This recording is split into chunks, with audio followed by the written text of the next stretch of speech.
कंधों पे मेरे समाज की जिम्मेदारी। मैं उस समाज में पैदा हुआ, अगर उस समाज को मैं एक सीढ़ी आगे नहीं बढ़ा पाया तो मेरी जवानी का कोई फायदा नहीं। जब इतने बात मुझे कही तो मुझे एहसास हुआ कि कोई तो है और कुछ लोग तो हैं जो कुछ करना चाहते हैं। तो मुझे उस दिन बड़ा गर्व हुआ कि एक साथी तो तैयार हो गया है जो अपने समाज को धोखा नहीं देगा, जो अपने समाज को पीछे नहीं जाने देगा। एक साथी तो तैयार हो गया है जो समाज के मान सम्मान के लिए कुछ भी कर गुजरेगा, जो इस समाज को झुकने नहीं देगा। आपने देखा भी होगा, एक समाज के छोटे भाई का अपमान हुआ तो इसका कार्य भी देखा, उसमें मैंने भी देखा वहां बैठ के। मैं मना करता रहता हूं, गुस्सा अच्छा नहीं होता, मगर ये उस दिन गुस्सा हो गया, फिर चला गया। फिर मैंने कहा कि ठीक है यार, कभी कभी स्वाभिमान सम्मान की लड़ाई में प्रदर्शन भी करना पड़ता है कि सामने वालों को एहसास हो। राजस्थान में तो बहुत वीडियो बनती हैं, जबरन वीडियो बना बना के प्रदर्शन करते हैं कि देखो ये तुम्हारे समाज के हालात है। खैर छोड़ो, उनका एक काम, सुधर जाएंगे। एक और बहादुर शेर जो है, जिसकी मैं प्रशंसा जितनी करूं कम। पहली बार मैं झूठ नहीं बोलता हूं, दूसरी बात मैं चावलों नहीं करता हूं। अगर ये गलत होते मैं दोनों के लिए नहीं बोलता। देखो मैं साफ आदमी, मैं समझता हूं आने वाले 5 साल में, मैंने आज अपने साथियों से भी कहा था, फिर दोहरा रहा हूं, एक ऐसा राष्ट्रीय लीडर जिसकी छांव में समाज अपने आप को जैसा पिछले 100 साल में सुरक्षित महसूस नहीं किया, महसूस करेगा, मेरी गारंटी है, याद रखना। और मैं आपको ये नहीं कह रहा हूं कि इसको नेता मैं बना रहा हूं, नहीं, वो अपने काम से नेता बन रहा है। आज अगर मुझे दिल्ली में जरूरत होती है ना, मुझे कोई समस्या होती है तो मैं इनको फोन करता हूं कि भाई हिमांशु जी एक परेशानी होगी, जरा फोन कर देना। तो वो मुझे सपोर्ट करता है, वो कहता ठीक है भाई हो जाएगा कुछ देर के बाद। किसी को छुड़वाना हो, किसी को कुछ करवाना, तो मैं फोन नहीं करता हूं, ये फोन करते हैं। मैं इनको बोलता हूं कि नेताजी जरा मदद करा दो।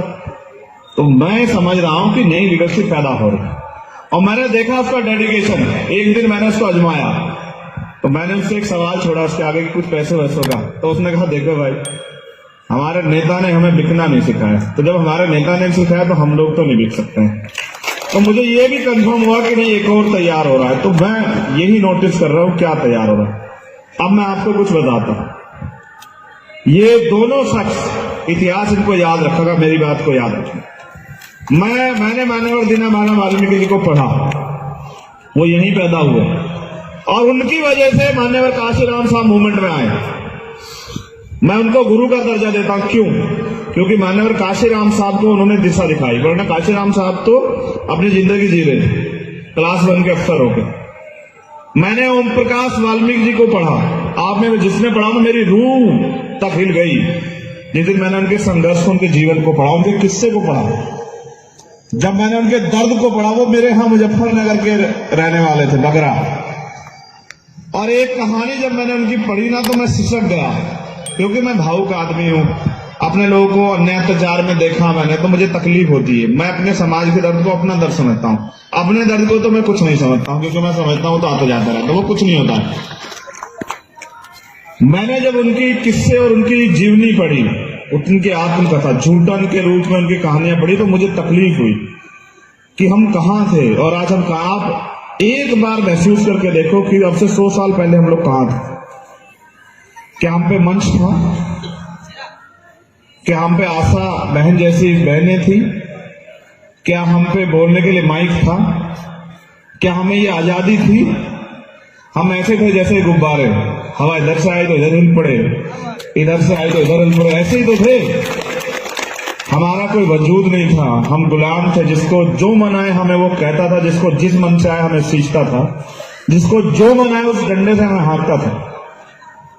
फिर डॉक्टर अंबेडकर जैसी महान शख्सियत पैदा हुई, उन्होंने इस दर्द को समझा, संविधान में हमें समानता का अधिकार दिया।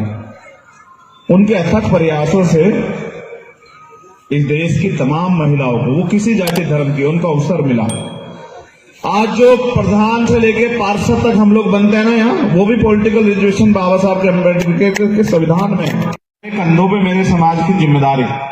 मैं उस समाज में पैदा हुआ, अगर उस समाज को मैं एक सीढ़ी आगे नहीं बढ़ा पाया तो मेरी जवानी का कोई फायदा नहीं। जब इसने बात मुझे कही तो मुझे एहसास हुआ कि कोई तो है और कुछ लोग तो हैं जो कुछ करना चाहते हैं।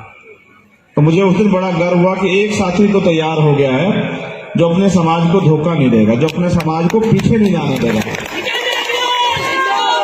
एक साथी तो तैयार हो गया है जो समाज के मान सम्मान के लिए कुछ भी कर गुजरेगा, जो इस समाज को झुकने नहीं देगा। आपने देखा भी होगा, एक समाज के छोटे भाई का अपमान हुआ तो इसका कार्य भी देखा, उसमें मैंने भी देखा वहां बैठ के। मैं मना करता रहता हूं, गुस्सा अच्छा नहीं होता, मगर ये उस दिन गुस्सा हो गया, फिर चला गया। फिर मैंने कहा कि ठीक है यार, कभी कभी स्वाभिमान सम्मान की लड़ाई में प्रदर्शन भी करना पड़ता है कि सामने वालों को एहसास हो। राजस्थान में तो बहुत वीडियो बनती हैं, जबरन वीडियो बना बना के प्रदर्शन करते हैं कि देखो ये तुम्हारे समाज के हालात है। खैर छोड़ो, उनका एक काम है, सुधर जाएंगे। एक और बहादुर शेर जो है, जिसकी मैं प्रशंसा जितनी करूं कम। पहली बात मैं झूठ नहीं बोलता हूं, दूसरी बात मैं चापलूसी नहीं करता हूं। अगर ये गलत होते मैं दोनों के लिए नहीं बोलता। देखो मैं साफ आदमी हूं, मैं समझता हूं आने वाले 5 साल में, मैंने आज अपने साथियों से भी कहा था, फिर दोहरा रहा हूं, एक ऐसा राष्ट्रीय लीडर जिसकी छांव में समाज अपने आप को जैसा पिछले 100 साल में सुरक्षित महसूस नहीं किया, महसूस करेगा, मेरी गारंटी है, याद रखना। और मैं आपको ये नहीं कह रहा हूं कि इसको नेता मैं बना रहा हूं, नहीं, वो अपने काम से नेता बन रहा है। आज अगर मुझे दिल्ली में जरूरत होती है ना, मुझे कोई समस्या होती है तो मैं इनको फोन करता हूं कि भाई हिमांशु जी एक परेशानी होगी, जरा फोन कर देना। तो वो मुझे सपोर्ट करता है, वो कहता ठीक है भाई हो जाएगा। कुछ देर के बाद किसी को छुड़वाना हो, किसी को कुछ करवाना, तो मैं फोन नहीं करता हूं, ये फोन करते हैं। मैं इनको बोलता हूं कि नेताजी जरा मदद करा दो।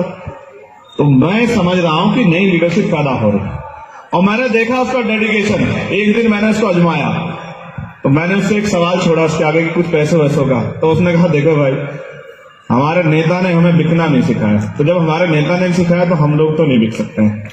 तो मुझे ये भी कंफर्म हुआ कि नहीं, एक और तैयार हो रहा है। तो मैं यही नोटिस कर रहा हूं क्या तैयार हो रहा है। अब मैं आपको कुछ बताता हूं, ये दोनों शख्स, इतिहास इनको याद रखेगा, मेरी बात को याद रखेगा। मैंने मानव दीननाथ वाल्मीकि जी को पढ़ा, वो यहीं पैदा हुए, और उनकी वजह से मानव काशीराम साहब मूवमेंट में आए। मैं उनको गुरु का दर्जा देता हूं, क्यों? क्योंकि मानव काशीराम साहब को उन्होंने दिशा दिखाई, वरना काशीराम साहब तो अपनी जिंदगी जी रहे थे क्लास 1 के अफसर होकर। मैंने ओम प्रकाश वाल्मीकि जी को पढ़ा, आपने जिसने पढ़ा तो मेरी रूह तक हिल गई जिस दिन मैंने उनके संघर्ष, उनके जीवन को पढ़ा, उनके किस्से को पढ़ा। जब मैंने उनके दर्द को पढ़ा, वो मेरे यहां मुजफ्फरनगर के रहने वाले थे, बगरा। और एक कहानी जब मैंने उनकी पढ़ी ना, तो मैं सिसक गया, क्योंकि मैं भावुक आदमी हूं, अपने लोगों को अन्याय अत्याचार में देखा मैंने, तो मुझे तकलीफ होती है। मैं अपने समाज के दर्द को अपना दर्द समझता हूं, अपने दर्द को तो मैं कुछ नहीं समझता हूं, क्योंकि मैं समझता हूं तो आता जाता रहता, वो कुछ नहीं होता है। मैंने जब उनकी किस्से और उनकी जीवनी पढ़ी, उनकी आत्मकथा, झूठन के रूप में उनकी कहानियां पढ़ी, तो मुझे तकलीफ हुई कि हम कहां थे और आज हम कहां। आप एक बार महसूस करके देखो कि अब से 100 साल पहले हम लोग कहां थे। क्या हम पे मंच था? क्या हम पे आशा बहन जैसी बहनें थी? क्या हम पे बोलने के लिए माइक था? क्या हमें ये आजादी थी? हम ऐसे थे जैसे गुब्बारे, हवा इधर से आई तो इधर हिल पड़े, इधर से आई तो इधर हिल पड़े, ऐसे ही तो थे। हमारा कोई वजूद नहीं था, हम गुलाम थे। जिसको जो मनाए हमें वो कहता था, जिसको जिस मन से आए हमें सींचता था, जिसको जो मनाए उस डंडे से हमें हाँकता था। फिर डॉक्टर अंबेडकर जैसी महान शख्सियत पैदा हुई, उन्होंने इस दर्द को समझा, संविधान में हमें समानता का अधिकार दिया। उनके अथक प्रयासों से इस देश की तमाम महिलाओं को, वो किसी जाति धर्म की, उनको अवसर मिला। आज जो प्रधान से लेके पार्षद तक हम लोग बनते हैं ना यहाँ, वो भी पॉलिटिकल रिजर्वेशन बाबा साहब के अम्बेडकर के संविधान में।